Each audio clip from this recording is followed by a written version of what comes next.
Hello friends, मैं पायल स्वागत करती हूँ आपके अपने चैनल संस्कार फॉरएवर में। मैं आपके लिए लेकर आई हूँ आज बैसाख महात्म का 18वां अध्याय। तो चलिए देर ना करते हुए शुरू करते हैं हम अपनी आज की वीडियो। बैसाख महात्म का 18वां अध्याय। व्याग बोला, हे मुने, मुझ पापी और दुष्ट बुद्धि पर आपने बड़ी दया की। हे साधो, मैं आपका शिष्य हूँ, मेरे ऊपर दया करके ऐसा उपदेश दीजिए कि जिससे फिर मेरी बुद्धि दुष्ट हो, अनर्थ कार्यों में करने में प्रवृत्त न हो। व्याग की ऐसी बातें सुन शंख मुनि बोले, हे व्याग, यहाँ धूप बहुत सताती है, न यहाँ छाया है न पानी। कहीं दूसरी छाया की जगह में चलकर जल पीकर स्वस्थ चित्त हो। तेरे सामने विष्णु भगवान के माधव मास का महात्म जो पाप नाशक है वर्णन करूँगा। मुनि की बात सुनकर व्याग वहाँ से थोड़ी दूरी पर एक निर्मल सरोवर पर ले गया, जहाँ पर जल के जीव बगुला, राजहंस आदि तथा मगरमच्छ आदि सभी सरोवर में शोभा दे रहे हैं तथा कुमुदनी, कोकनद आदि अनेक प्रकार के कमल शोभा दे रहे हैं। भोरे गुंजार कर रहे हैं, पक्षी कलरव कर रहे हैं। किनारे पर बांस के वृक्ष तथा बड़, कदम्ब, इमली और सुगंधित वृक्ष आदि हैं, चारों ओर सुशोभित हो रहे हैं। वन के हाथी, हिरण, शूकर, सिंह, सुर, गाय, खच्चर आदि विचर रहे हैं। बंदर, लंगूर आदि छलांग मार रहे हैं। प्रचंड पवन के वेग से वृक्ष झुक रहे हैं। मुनि ने उस रमणीक सरोवर में जाकर स्नान किया और वस्त्र धारण कर नित्य कर्म पूजनादि से निश्चिंत हो फल खाए। फिर शंख मुनि सुखपूर्वक बैठ व्याग के पूछने से कहने लगे कि तुम कौन से धर्म को सुनने की इच्छा करते हो।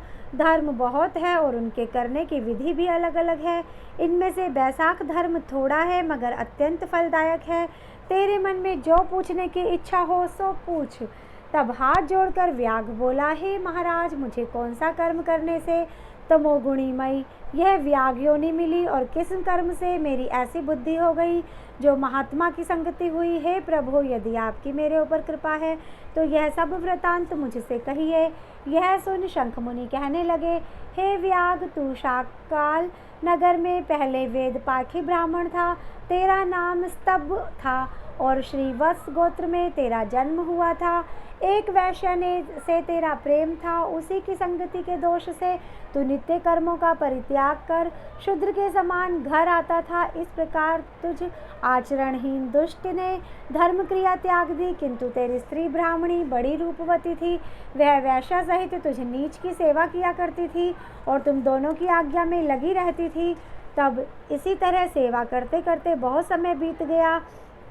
तब एक दिन तूने भैंसे का दूध और मूली खाई तथा शूद्रों के भक्षण करने की वस्तु निष्पाप और तिल खाए। इस पर अपथ्य भोजन से तुझे दस्त और वमन होने लगी और दारुण भंगदर रोग हो गया, जिसके घोर वेदना होने लगी। जब तक घर में धन रहा तब तक वैश्य भी वही रही।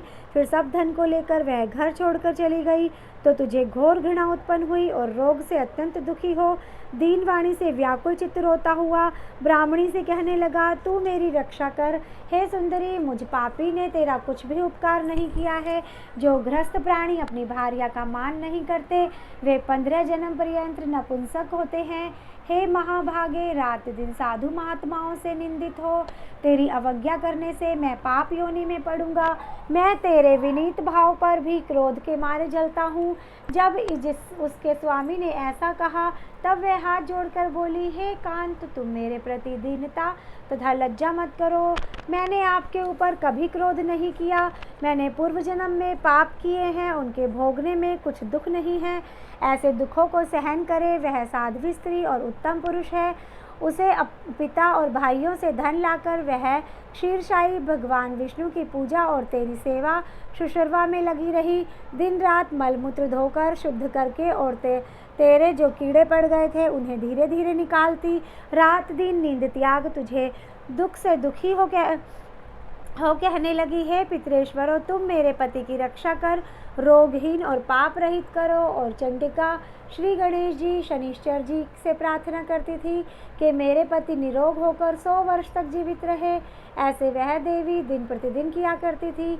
जब एक दिन के देवल नाम के मुनि बैसाख में गर्मी के मारे संध्या समय घर पर आए तब तेरी स्त्री ने रोगनाशक वैद्य समझकर उनके चरण धोकर जल सिर पर छिड़क लिया और गर्मी से व्याकुल महात्मा को तेरी आज्ञा लेकर शरबत पिलाया, जिससे उसको शांति मिली। दिन निकलने पर वह मुनि जैसे आए थे वैसे ही चले गए।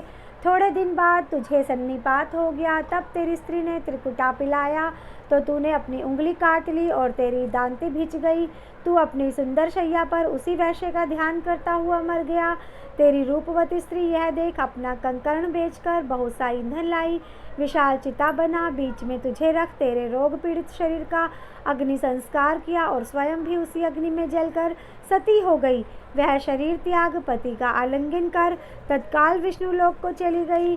बैसाख में पानी का दान करने और चरण धोकर जल सिर पर छिड़कने से योगियों की सी दुर्लभ गति उसे मिल गई और तूने समस्त पापों से छूटने पर भी अंतकाल में वैश्या का स्मरण करने से देह त्याग कर घोर व्याघ का जन्म धारण किया। तूने सदा हिंसा प्यारी है और चित्त में सदा उद्वेग रहता है। तूने बैशाख में शरबत पान कराने की आज्ञा दी और मुनि के चरण धोने का पापनाशक जल मस्तक पर छिड़का। उससे तेरी ऐसी बुद्धि हुई और सत्य संगति प्राप्त हुई, जिससे तूने संपूर्ण सुखों के हेतु धर्म पूछे। इस प्रकार तेरे पूर्व जन्म के किए हुए जो पाप और पुण्य कर्म मैंने दिव्य दृष्टि से देखे, वे सब तुझे बतलाए, और जो कुछ तुझे गुप्त वार्ता पूछनी हो वह तू पूछ। तेरा मन शुद्ध हो गया है। हे महामते, तेरा कल्याण हो। इस तरह से हमारा बैशाख महात्म का 18वां अध्याय पूर्ण होता है। फ्रेंड्स, आप सभी को ये कैसा लगा?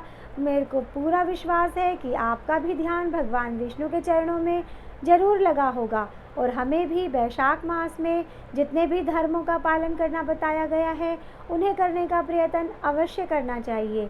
अगर आपको ये सब अच्छा लगा हो तो प्लीज़ कमेंट बॉक्स में राधे राधे लिखना ना भूलें। जय श्री कृष्णा। राधे राधे।